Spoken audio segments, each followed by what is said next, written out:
nous avons eu l'occasion, Claude Sordet et moi-même, de débuter une collection qui s'appelle la collection Distribution, dans laquelle nous souhaitons traiter sur le fond, à partir de l'histoire, certaines particularités de l'économie de la distribution.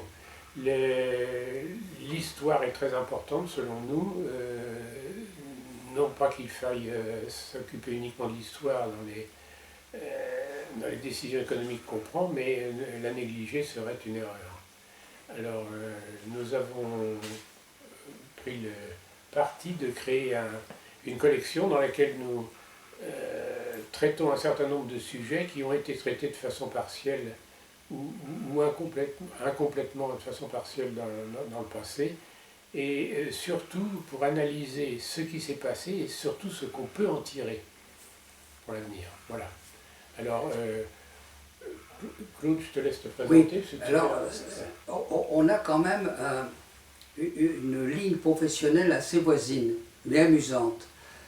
Claude est issu, ou a été issu à un moment donné de sa carrière professionnelle, du monde des grands magasins, des magasins populaires, et moi je viens du monde succursaliste à dominante alimentaire, les maisons à succursales multiples. Bon, après on a fait différentes choses, mais c'est très amusant parce que on a dans notre passé connu le grand développement, la grande envolée du commerce. On a toujours dit le commerce, bon il ne fait pas grand chose. Il faut savoir qu'entre 1958 et 1999, il y a eu quand même 290 événements très importants, à peu près 7 par an en moyenne, très importants. Donc le commerce a beaucoup bougé depuis 1958 à 1999 et il continue. Ça, c'est pour rectifier un peu ce tir de dire le commerce, à quoi ça sert, ce sont des intermédiaires, etc. Bon, ben, c'est totalement faux. Le commerce a eu toute sa raison d'être et d'exister toujours. Ben, c'est un petit point qui nous semblait important de rappeler aussi. C'est amusant parce que en France, c'est un phénomène un peu français, on échangeait, on est très souvent d'accord sur nos échanges de vues. C'est que les consommateurs, les Français, ils aiment bien leurs commerçants, mais quand on leur parle du commerce, ils n'aiment pas le commerce. C'est assez curieux, c'est paradoxal. Le commerce, à la poivre, souvent. Hein. En revanche, Madame Michu, mon épicier, alors ça j'aime bien. On rappelait ça tout à l'heure. Bon, c'est un petit peu classique, hein. C'est comme le banquier, on en a besoin, mais on ne l'aime pas. Parce qu'il prend des frais. Alors le commerçant, c'est pareil, s'il vendait moins cher, ça serait merveilleux. Oui. Ça serait évidemment, ça augmente le niveau de vie. Pour augmenter le niveau de vie, il n'y a qu'à vendre les choses moins chères. D'accord, c'est bien, on ne peut pas le faire. Voilà.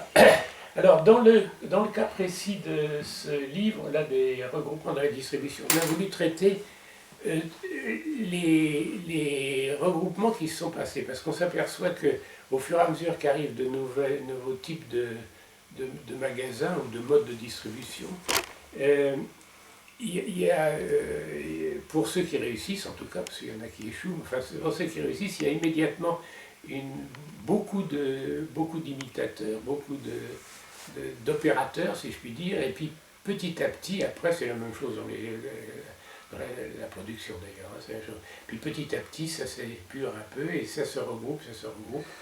Alors on peut citer des tas d'exemples, ça a commencé depuis très longtemps et ça se continuera sans doute pendant très longtemps parce que les grands magasins sont arrivés en 1852 et puis au début il y a eu, derrière le bon marché il y a eu toute une série de grands magasins, Dieu sait s'il y en a eu en France, et maintenant, qu'est-ce qu'il y a? Il y a le Printemps, qui est passé sous le contrôle italien d'ailleurs, et le groupe des Galeries Lafayette, c'est tout.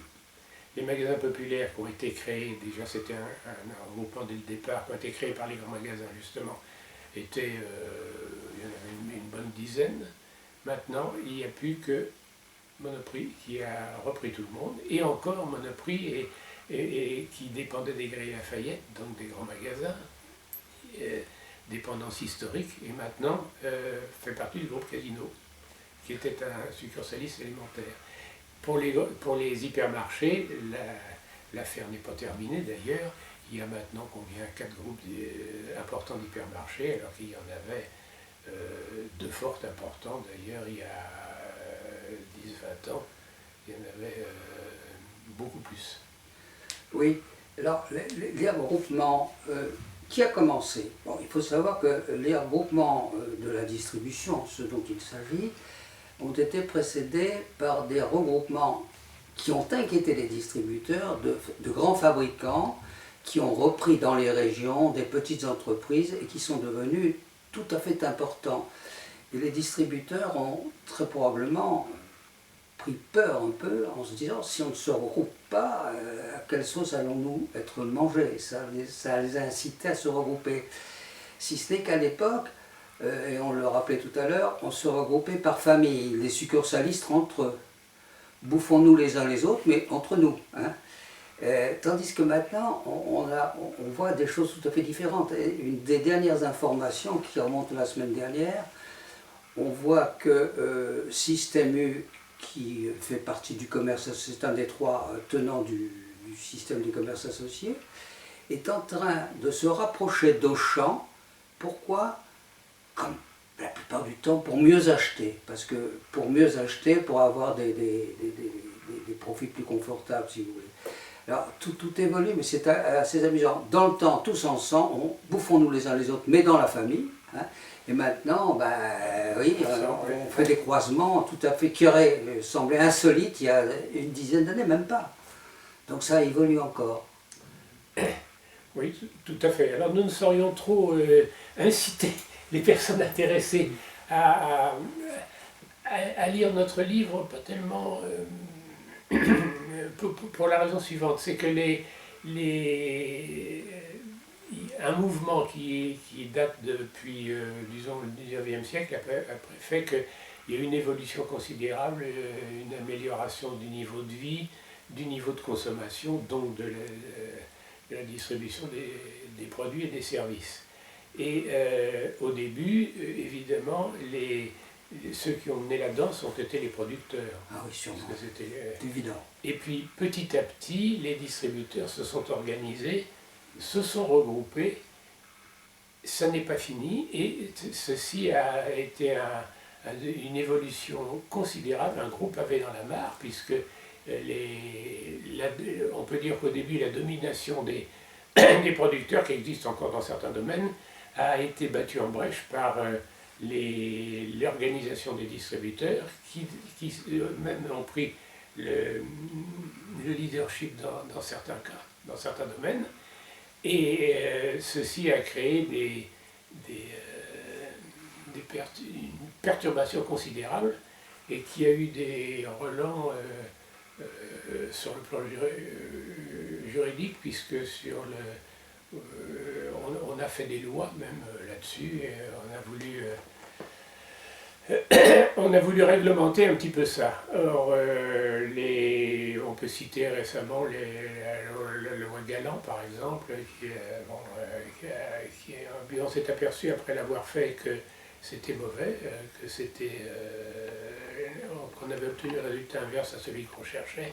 Alors, il serait nécessaire, selon nous, d'étudier très à fond ce problème pour savoir, est-ce qu'il faut intervenir, et s'il faut dans les relations entre producteurs et distributeurs, c'est-à-dire entre des professionnels, entre eux, et s'il faut intervenir, de quelle façon et comment et jusqu'où faut-il aller et jusqu'où faut-il ne pas aller, ce qui jusqu'à présent a été fait de façon très très empirique et très incomplète. Tout à fait. Il y a quelque chose qui est amusant à rappeler, c'est que quand les gens se regroupaient et qu'on leur demandait le pourquoi de la chose, la plupart du temps, ils avaient tous la même expression, à savoir « Ah, parce que nous, on veut atteindre notre seuil de respectabilité. » Mais ça, vous voyez, c'était très, très amusant. Bon, en aparté, on veut atteindre notre seuil de respectabilité. Respectabilité par la force, par le pouvoir d'achat, ce que cela représente. Oui. Mais c'est curieux parce que l'histoire est un éternel recommencement et ça continue. Il est évident qu'il y a 30 ans, il y avait dans le monde succursaliste, il y avait 3 grandes centrales d'achat, il y avait Paris Doc, Cédal, Océda, il y avait des milliers, des dizaines de milliers de succursales, etc. Et il reste maintenant en France, en tout et pour tout, 10 grands groupes, point barre, c'est tout. Vous voyez comment ça a évolué. Claude rappelait quand même tout à l'heure qu'il y a quand même quelque chose qui est nouveau, c'est que les rapprochements maintenant, c'est simplement, ils ne sont plus hexagonaux, et c'est avec, ils sont européens, c'est des entreprises européennes qui se... Donc le problème a dépassé les frontières de l'hexagone. Donc on n'a pas fini de parler de rapprochement, de regroupement. C'est ça, on peut dire, parce qu'il y a du pour et du contre dans toutes les négociations qu'on fait. Ouais. Beaucoup de voix politiques se sont élevées pour dire ah ben maintenant il y a les malheureux PME, c'est la grande mode, c'est les PME qui vont souffrir, qui vont perdre des emplois, etc. Parce que les grandes centrales les pressurent. Et maintenant on ne peut plus vendre, une PME ne peut plus vendre aux grandes centrales, mais les grandes centrales françaises sont, comme disait Claude Petain, sont peu nombreuses, mais il y a des grandes centrales européennes, il y en a en Allemagne, il y en a en Italie, il y en a en Espagne, et dire que une PME ne peut s'adresser qu'à 5 ou 6 centrales selon sa spécialité, c'est pas vrai, elle peut s'adresser à beaucoup plus que ça. Oui. Ce qu'elle ne pouvait pas autrefois. Oui, l'internationalisation du commerce est un fait qu'il faut prendre en compte parce qu'il existe et jusqu'où il peut aller.